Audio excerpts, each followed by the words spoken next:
finance, innovation and job creation, resilience and adaptation.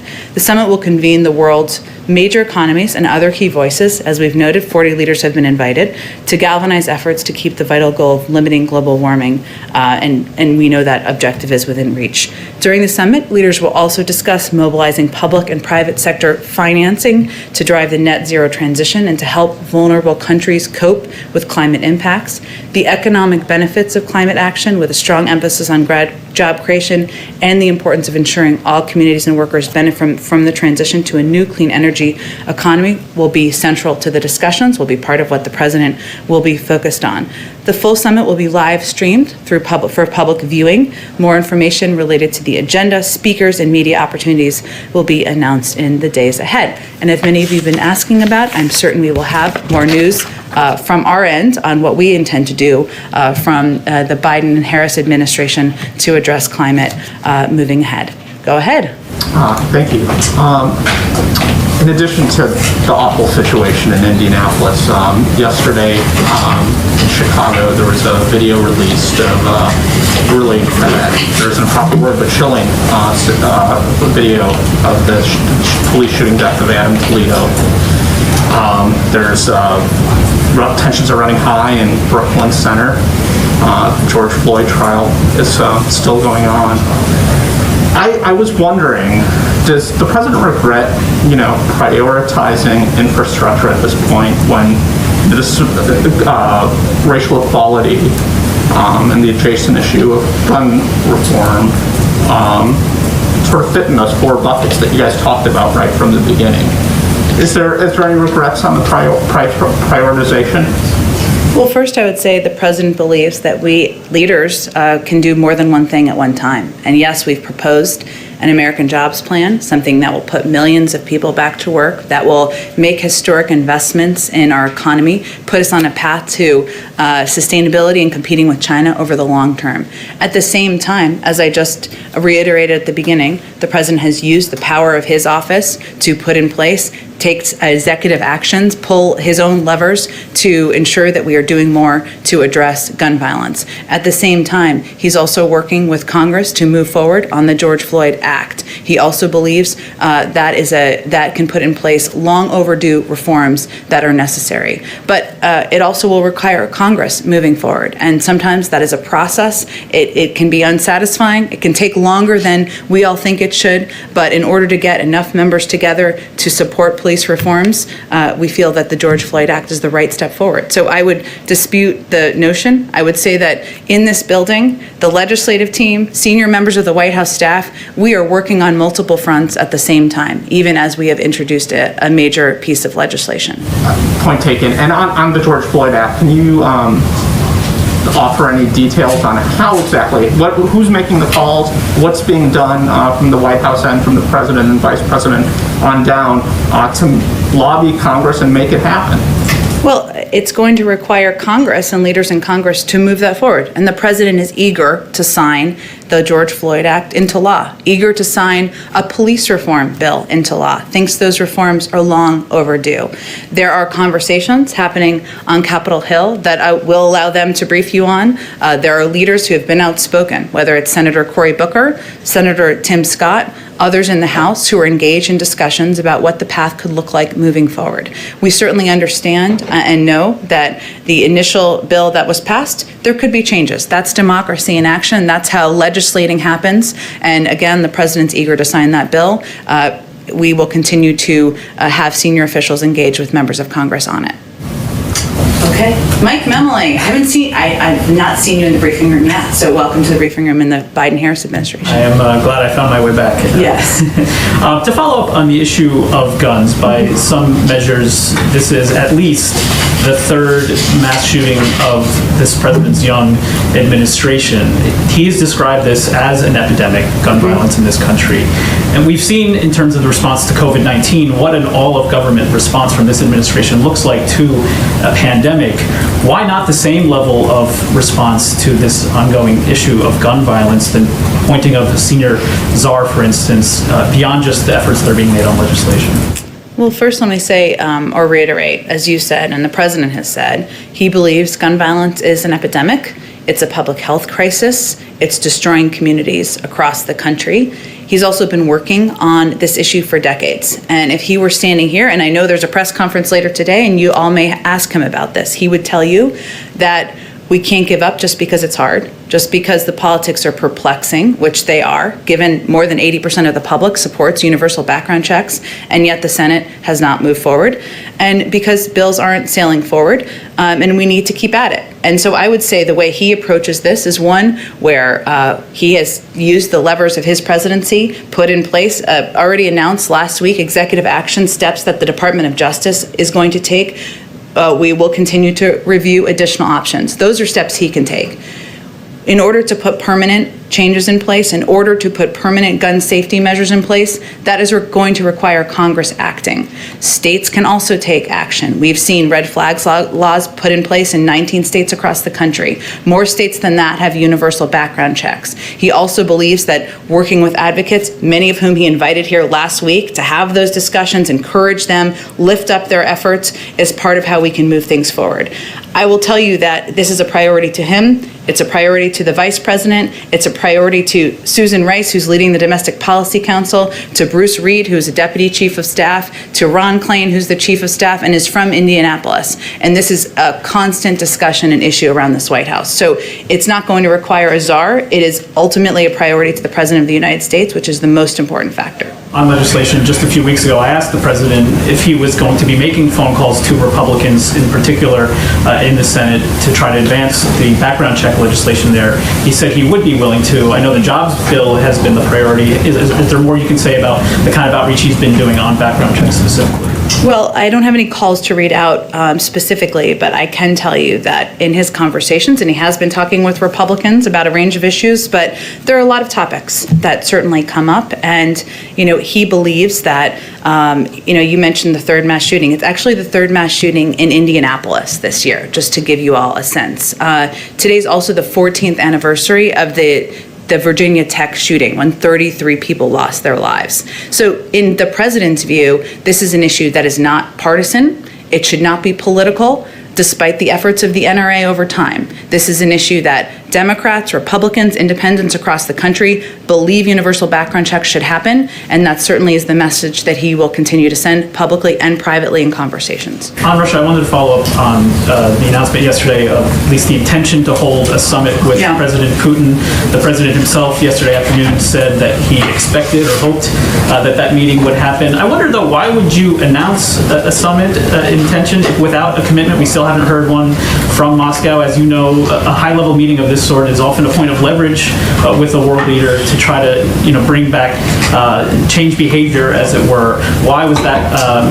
Why are there no conditions on this meeting if there has been one asked? Well, it was raised in the call, and so it was in the readout of the call that the president had made this offer to have a discussion and a meeting with President Putin.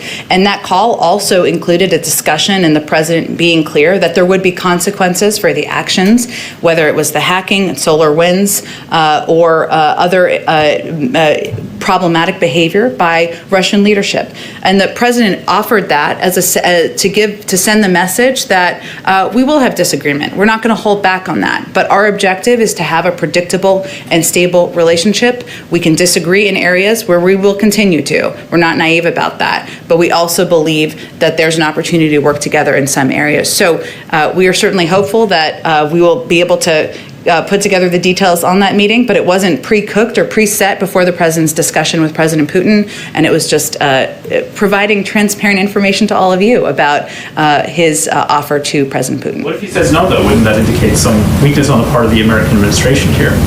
Well, I think the president's view is that Russia is on the outside of the global community in many respects at this point in time. It's the G7, not the G8. They have, obviously, we've put sanctions in place in order to send a clear message that there should be consequences for the actions. The Europeans have also done that.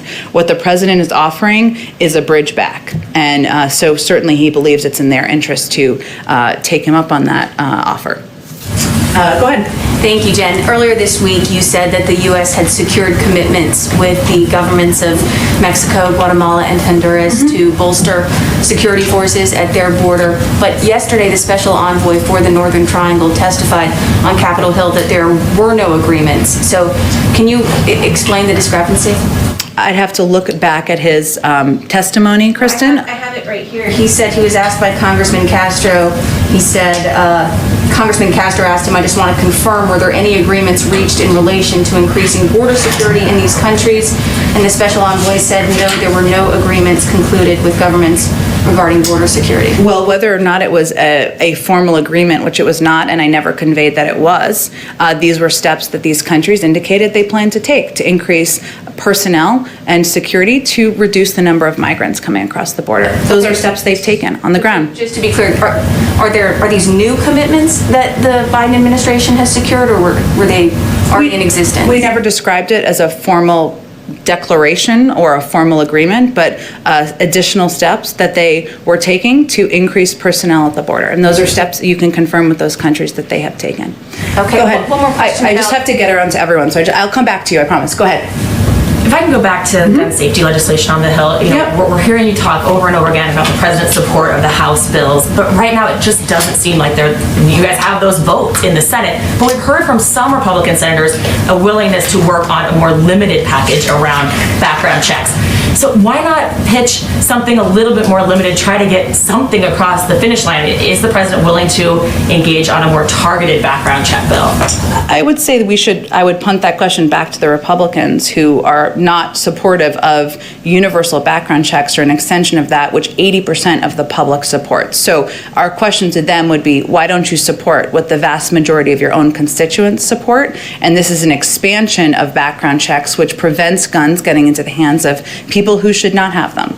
So that's where I would punt you. And you're saying that the executive actions the president took on gun safety were initial steps. You used that phrase over and over. Yep. So what's next? Give us some preview of what other executive actions you guys are considering, because otherwise it's just passing the buck to Capitol Hill. I think it's hardly that. And again, I would say the president has been working on these issues throughout his career for decades. He helped get the assault weapons ban passed. He helped get background checks passed as a part of the Brady bill. He helped lead the effort to get 24 executive actions in place when he was vice president, and just took actions on his own. There is a responsibility and a role for the Senate to play. There's a separation of powers here, and also he's looking forward to signing that legislation. So I would say that advocates should pressure Republicans in the Senate, that all of you should pressure Republicans in the Senate and ask them why they are opposing universal background checks when the vast majority of the American public supports it. Go ahead, Jennifer. Oh, thanks. On the cyber attacks and the sanctions on Russia yesterday, a spokesman for the Kremlin says that the U.S. has been informed about what their response is. Can you share what Russia's response is, please? I will let them share what their response is on their own. I am blissfully not a spokesperson for the Kremlin, but they have indicated they were going to have a response. I don't have more. I can react to it once we know what the details are. Has the White House been informed about what their response is going to be? Not as of earlier this morning, but I can check with our national security team if there are more details. Okay, on infrastructure, is there anything that you can update us on about the negotiations, any serious negotiations happening with the GOP on pay-fors, anything you can share on infrastructure? Well, I would say that what we're waiting for is a counter proposal from Republicans in Congress, and they've indicated that they're working through that. So we look forward to seriously considering any proposal, that any good faith engagement, I should say, that comes our way. But we're waiting. We're on the receiving end for that, so we're looking forward to it. On pay-fors, I would say there are basically two options to pay for this job creating plan. The president believes it should be done by having corporations pay their fair share. That's what he's proposed, an increase in the corporate tax rate, global minimum tax. Some in Congress think that it should be paid for by putting the burden on the backs of Americans. We're happy to have that debate, but that's the fundamental disagreement. Those are the two major options. One last thing on the American Families Act, on the American Families Plan. Yep. Can you, any guidance for us on when we'll see that, what might be in it, any update on that? Not quite yet, but again, we remain on track to having more to share with you in the coming weeks. Go ahead. Thank you very much. About summits, Ukraine's president just this morning called for a summit with France, Germany, and the US. Is the president going to sign up to that? I had not heard that from our national security team. I'll see if we have any plans or have made any decisions about participating. It's very new.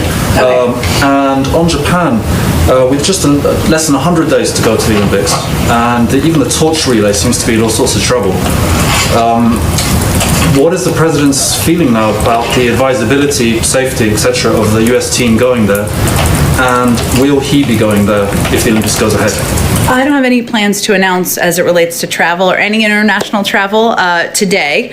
I can say that we understand the careful considerations that the Japanese government and the International Olympic Committee are weighing as they prepare for the Tokyo Olympics this summer. The government of Japan has stressed that public health remains the central priority as they plan to host the Games. Tokyo has assured us they will keep in close contact with Washington as their plans develop. But I don't have any more beyond that. I'm sure it will be discussed today, and you all may ask them during the press conference later this afternoon. Okay, that's just one more Japan question, please, since it's Japan. Go ahead. The president obviously has the environment high on his list of priorities.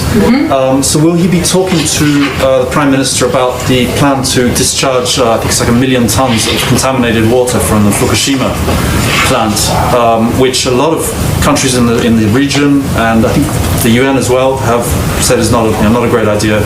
What's his position? I expect that will be discussed. I will also convey that the Prime Minister has announced that he will join the United States in announcing a new 2030 target by the April 22nd Leaders Summit on Climate. And Japan is committed to this target and being a part of the effort to reach net zero targets by 2050. But I expect there'll be more of a readout following the meeting today. Go ahead. Thanks, Jen. I was wondering if the president had actually watched the Adam Toledo video and then also what his reaction was to it. I have not spoken with him this morning. I expect I'll see him later this morning. I will say for those of us who did watch that video, it is certainly chilling and a reminder that across the country there are far too many communities where there is violence that is impacting that too often in this country law enforcement uses unnecessary force, too often resulting in the death of Black and brown Americans. The president again has repeatedly said that he believes we need police reform. That's what he says he's calling for Congress to send to his desk. There's an independent investigation, as you well know, and certainly we'll see that play itself through. And then also, have the Bidens been in touch with Prince Harry or any members of the royal family ahead of Saturday's funeral? And do they plan to send flowers or a wreath or any sort of gestures of goodwill? I'm not aware of any points of contact. I'm happy to check with our team and see if there's anything that will be sent ahead of time. Trevor, I'm sorry, I missed you. Go ahead. No, there's kind of a historic moment that's playing out in Cuba in terms of Castro stepping down from the Communist Party and a changing of the guard in terms of the Castro family moving on in new leadership. Do you have any reaction to that, and why haven't we seen anything from the president as far as sanctions are concerned? Well, broadly speaking, our policy as it relates to Cuba is going to be governed by two principles. Support for democracy and human rights will be at the core of our efforts through empowering the Cuban people to determine their own future. And second, our belief that Americans, especially Cuban Americans, are the best ambassadors for freedom and prosperity. A Cuba policy shift or additional steps is currently not among the president's top foreign policy priorities, but it is an issue, of course, we will remain engaged in and focused on, and I can see if there's more of a reaction to the change in leadership, absolutely. Okay, and